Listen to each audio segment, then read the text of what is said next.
Hello दोस्तों, welcome to our YouTube channel. मैं हूं सूरज कुमार। दोस्तों, आज हम बात करने वाले हैं बर्लिन सम्मेलन की। जी हाँ, बर्लिन सम्मेलन की, जो प्रथम विश्व युद्ध का बीज रोपण भी कहा जा सकते हैं। ठीक है, तो इसमें हम बात करने वाले हैं कि कौन सा देश को क्या इसमें छीन लिया गया और कौन सा देश को गिफ्ट में मिला। ठीक है, तो इसमें ऐसी क्या प्रमुख बातें हुई थी, इन सभी तमाम चीज़ों को देखते हुए हम इस टॉपिक को पूरी विस्तार से देखेंगे। तो बस आपको करना कुछ नहीं है, इस वीडियो को अंत तक बने रहना है। चलिए दोस्तों, शुरू करते हैं इस टॉपिक को। यूरोप में ऑटोमन साम्राज्य के बिखराव के कारण पूर्वी साम्राज्य का जन्म हुआ था 1866 ईस्वी को, 1866 को। ठीक है, पूर्व इस क्षेत्र की राजनीति में ब्रिटेन और रूस दो प्रमुख प्रतिद्वंदी थे। ठीक है, ब्रिटेन और रूस जो थे पूर्वी समस्या का प्रतिद्वंदी था। ठीक है, इसमें जर्मनी और इटली से बाहर निकल जाने के बाद ऑस्ट्रिया का भी इस क्षेत्र में दिलचस्पी बढ़ गई थी। जर्मनी और इटली जो था पूर्वी समस्या से दिलचस्पी नहीं रखते थे, उससे हट गए थे, बाहर निकल गए थे, तब ऑस्ट्रिया इसमें दिलचस्पी लेने लगा। ठीक है, ऐसे में रूस और ऑस्ट्रिया के टकराव के नई स्थिति उत्पन्न हो गई। तो होना ही था, क्योंकि भाई रूस उसमें टकराव डाल रहा था, मैंने कि हस्तक्षेप करता था पूर्वी समस्या में, अब ऑस्ट्रिया भी कर रहा है, तो रूस तो ऑस्ट्रिया पर हमला करेगा ना। ठीक है, हालांकि रूस ने बहुत पहले ही इस क्षेत्र में सर्वसलाहवाद का आंदोलन चलाया। ठीक है, मैंने कि भाई सबको मिल के रहो, इस क्षेत्र में मेरा हक है, इसमें हम मेरा देख रेख करेंगे, आप लोग इसमें कोई देश कोई साम्राज्य इसमें ना दाखिला दें। ठीक है, लेकिन ऐसा कुछ नहीं हुआ। चलाया था मॉस्को में कि सर्वसलाहवाद में बताया था कि इस पूर्वी समस्या जो है उसको सभी यूरोप के देश मिलकर उसको हल करे, है ना, तभी वह देश पूर्वी समस्या का समाधान हो सकता है, अन्यथा वह नहीं होगा और इसमें हम हस्तक्षेप करेंगे तो उसमें कोई आगे नहीं आइएगा। ठीक है, यह बात हमारे रूस के शासक ने कहा था। मॉस्को में इसका आंदोलन भी चला था, है ना, सर्वसलाहवाद का आंदोलन चलाया, मॉस्को में इसका मुख्यालय बनाया और इस क्षेत्र में अपना वश में करने का प्रयत्न किया था। ठीक है, जब कोई आगे नहीं आया तो रूस उसको अपने वश में करने का आगे आया था। ठीक है, प्रयत्न किया उसको। होशोसोनिया के विद्रोह को लेकर तुर्की और रूस में युद्ध छिड़ा और तुर्की के हार के बाद उस पर सन स्टीफानो 1877 की संधि आरोपित कर दी गई। ठीक है, सन स्टीफानो की संधि कब हुई? 1877 ईस्वी को। ठीक है, 1877 को। ठीक है, तो कौन सा संधि था? सन स्टीफानो संधि किसके किसके बीच में हुआ? रूस और तुर्की के बीच में। ठीक है, होशोसोनिया के क्षेत्र को लेकर के विद्रोह हुआ था वहाँ पर, इसलिए उसको संधि बुलाया गया। ठीक है, इस संधि के परिणाम स्वरूप कुछ क्षेत्रों को रूस में मिला लिया गया। ठीक है, कुछ क्षेत्रों को रूस में मिला लिया गया, उसको दे दिया गया। सर्बिया और रोमानिया को पूर्ण स्वतंत्र राज्य मान लिया गया। जो दो वहाँ पर राज्य उभरे, सर्बिया और रोमानिया को, ठीक है, पूरी तरह से स्वतंत्रता मिल गई। ठीक है, कोई डाउट? ठीक है, आगे देखते हैं। हालांकि इस संधि का ब्रिटेन और ऑस्ट्रिया काफ़ी विरोध किया। सन स्टीफानो का संधि का विरोध कौन कौन किया? ब्रिटेन और ऑस्ट्रिया। ठीक है, काफ़ी विरोध किया, क्योंकि वे मान रहे थे कि ऐसी स्थिति में इस क्षेत्र पर रूस का प्रमुख जो रूस का जो प्रभाव है बढ़ जाएगा। अतः नई व्यवस्था कायम करने के लिए एक सम्मेलन आयोजित करने पर जोर दिया। ठीक है, ब्रिटेन और जो ऑस्ट्रिया है, और बोला भाई सन स्टीफानो संधि छोटा मोटा संधि करके आपने तुर्की से बहुत सारे क्षेत्र को हड़प लिया और दो नए स्वतंत्र राज्यों का उत्पन्न कर दिया, इससे हमारा देश में प्रभाव पड़ेगा, अब हम क्या करेंगे? तो वो सब बोला कि ठीक है, एक और सम्मेलन बुलाते हैं। ठीक है, जोर दिया।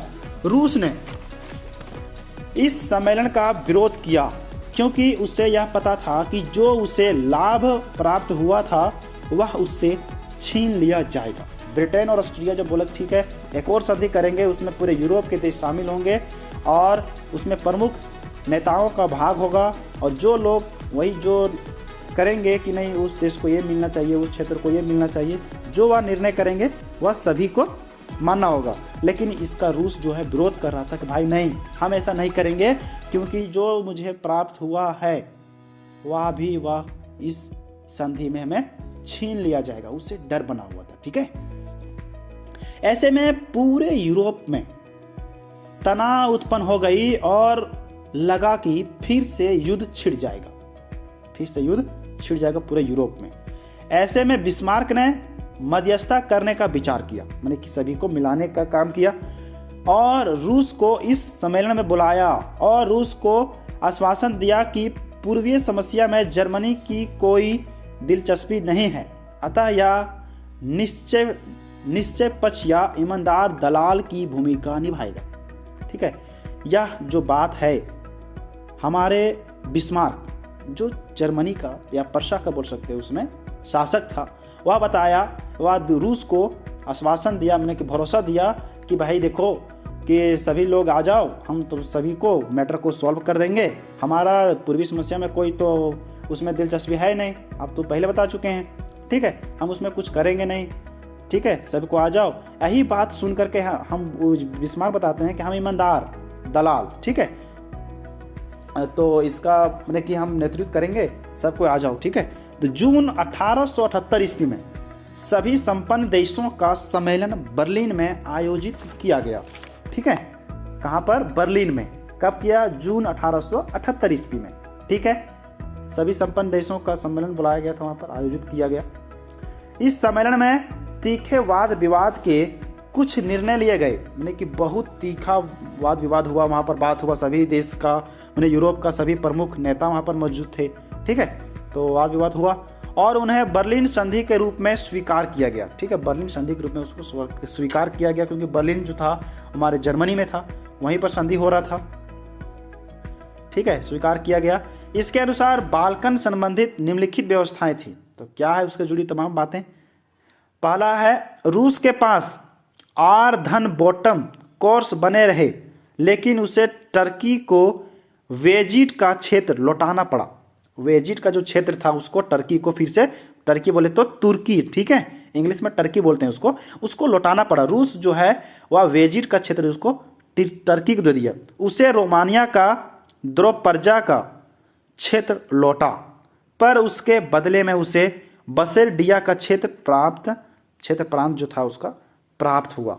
ठीक है, मैंने कि रूस जो है द्रोपर्जा का क्षेत्र लौटाया, पर उसे जो कुछ उसके बदले में बसेरडिया, क्या है? बसेरडिया का क्षेत्र उसे, या प्रांत बोल सकते हैं उसको प्राप्त हुआ।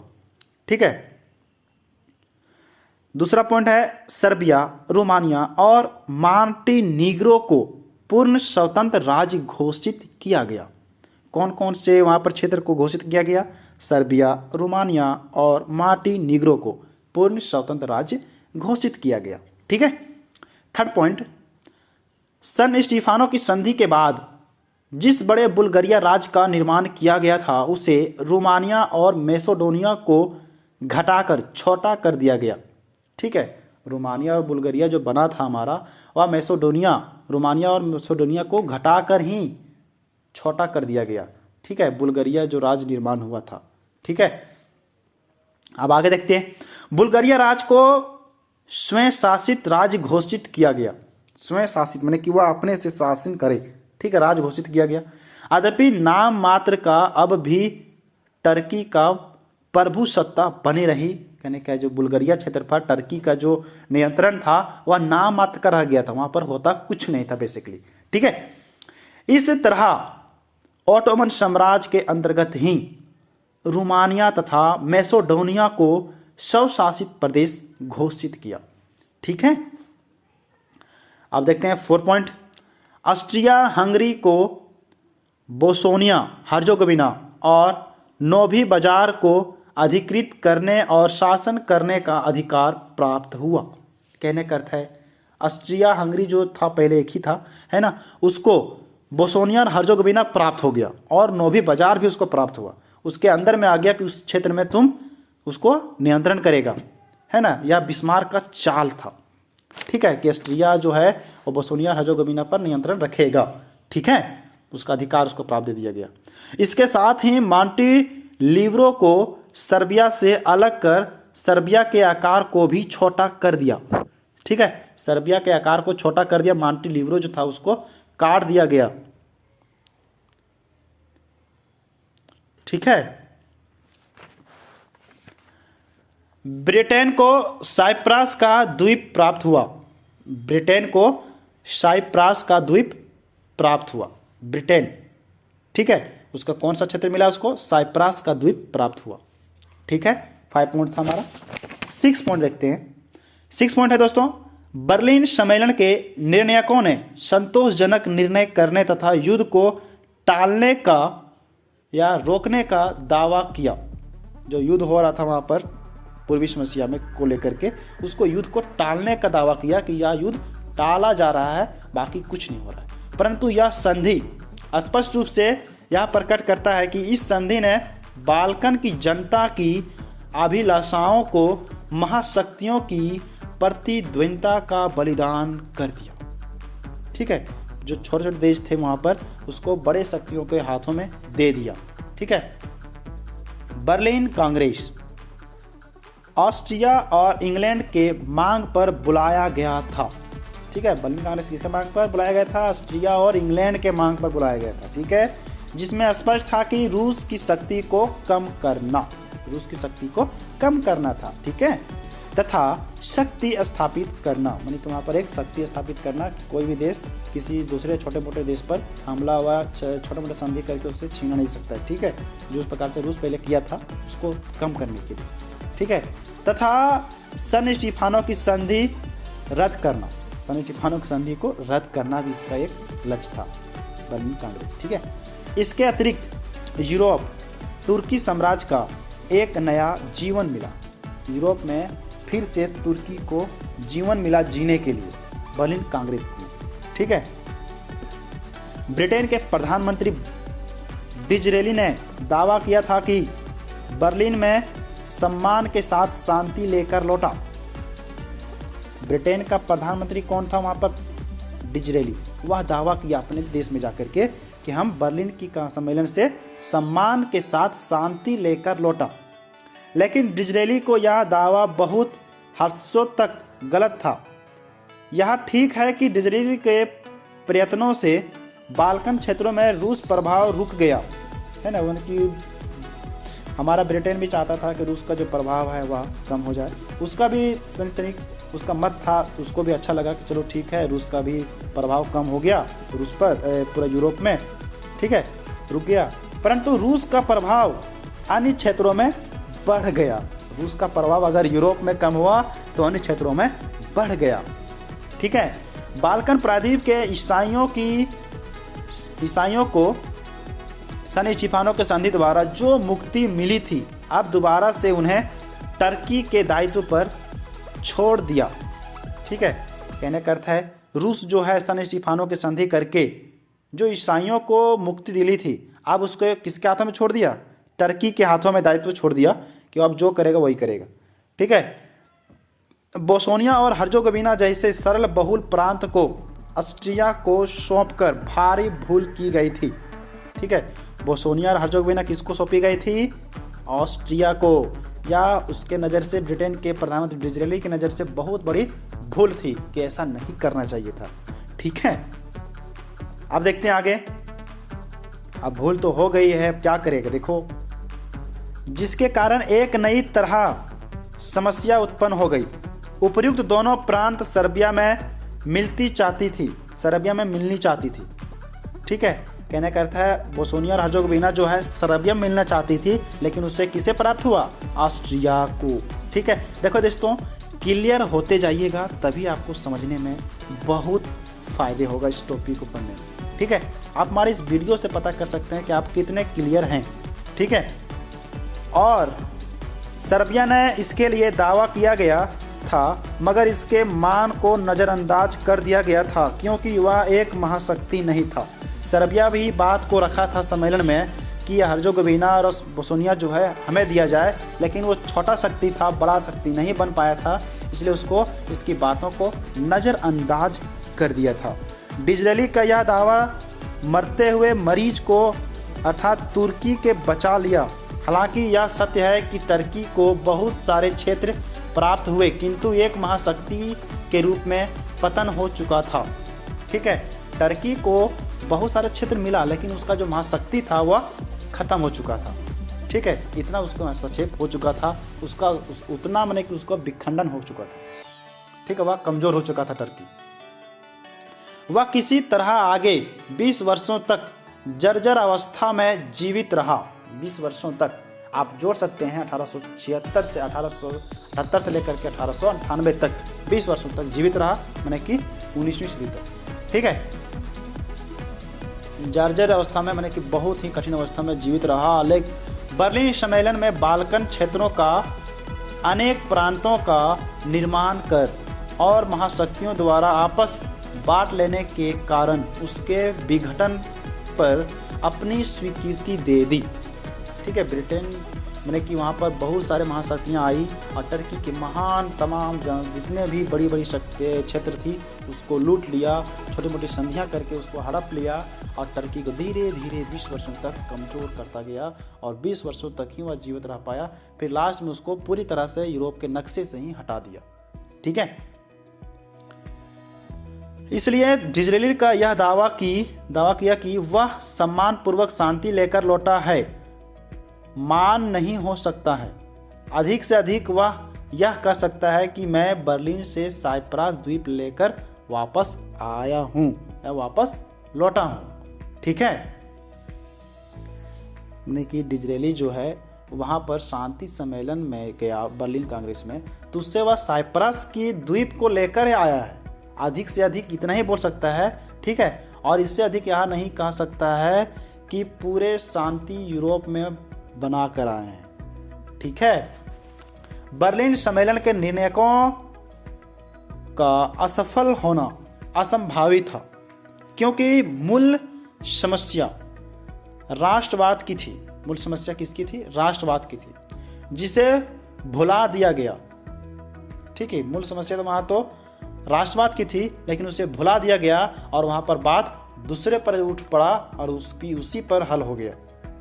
ठीक है, छोटे छोटे राज्य स्वतंत्र रूप से शासन करना चाहते थे, किंतु महाशक्तियों द्वारा शक्ति संतुलन को महत्व देते हुए राष्ट्रवाद को भुला दिया गया।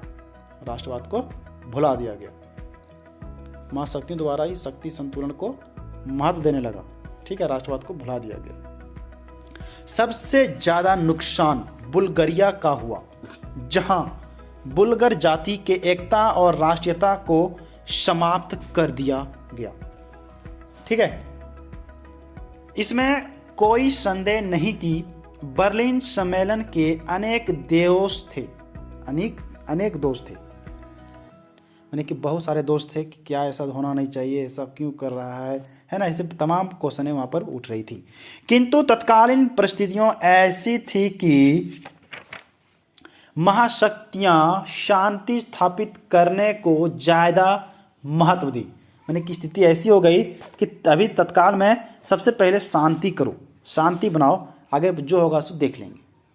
ठीक है, हालांकि यह शांति क्षणिक थी, माने कि कम समय की थी, क्योंकि आने वाले समय में इससे कई बड़े युद्धों की पृष्ठभूमि तैयार कर दी।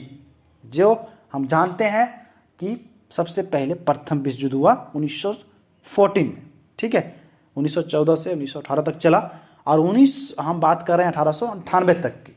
ठीक है, मात्र 10 सालों के बीच में ही, ठीक है, 10 या 12 सालों के बीच में फिर युद्ध शुरू हो जाता है, प्रथम विश्व युद्ध। क्योंकि यही जो कारण था, बर्लिन सम्मेलन ही मेन प्रमुख कारण था।